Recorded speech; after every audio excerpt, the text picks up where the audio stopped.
ما در ولسوالی دی سبز به جای می رویم که به نام شهرک پیروزی یاد می شود.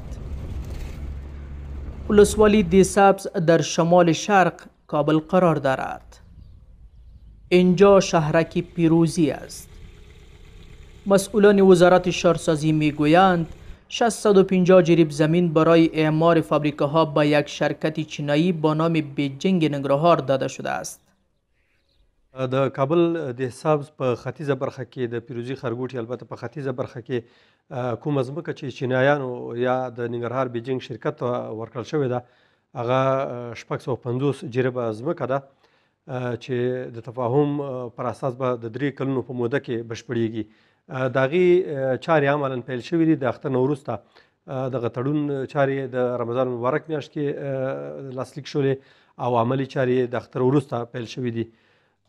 محمد کمال افغان سخنگوی وزارت شهرسازی میگوید در این پروژه با 13,000 نفر مستقیم و 30,000 نفر به شکل غیر مستقیم زمینای کاری مساعد می شود.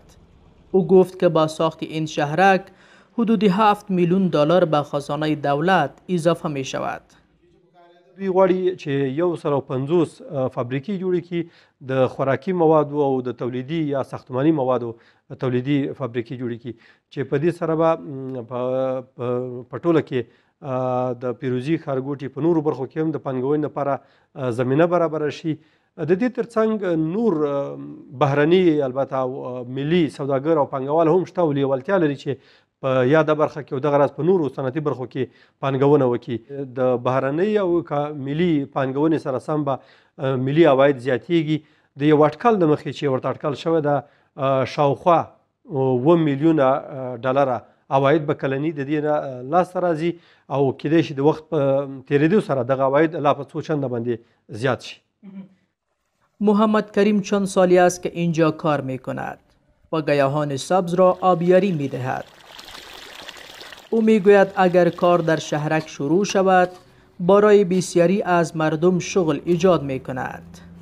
محمد کریم از سرمایه گذاران خواست تا در افغانستان سرمایه گذاری کنند و کارخانه های صنعتی ایجاد کنند. این کار خدا شروع کنه. ما خب بسیار مهدایی خود اطمینان داریم که مردم افغانستان خب بسیار ضعیف است. هیچ چیز نداره. اینطور نیست که در کشور که هر چی و خیرات چیز بیاره به ما 1 سال 2 سال بیاره. از این دیگه کمی 2 سال دیگه بند کنه ما چی رقم چیز بخوریم که کار نباشه.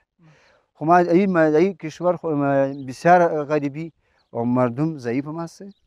یک شرکت چینایی تصمیم به سرمایه گذاری در این شهرک گرفته است. به گفته وزارت شهرسازی شرکت های داخلی و خارجی نیز با شرکت چینایی در کار ساخت و ساز مشارکت دارند.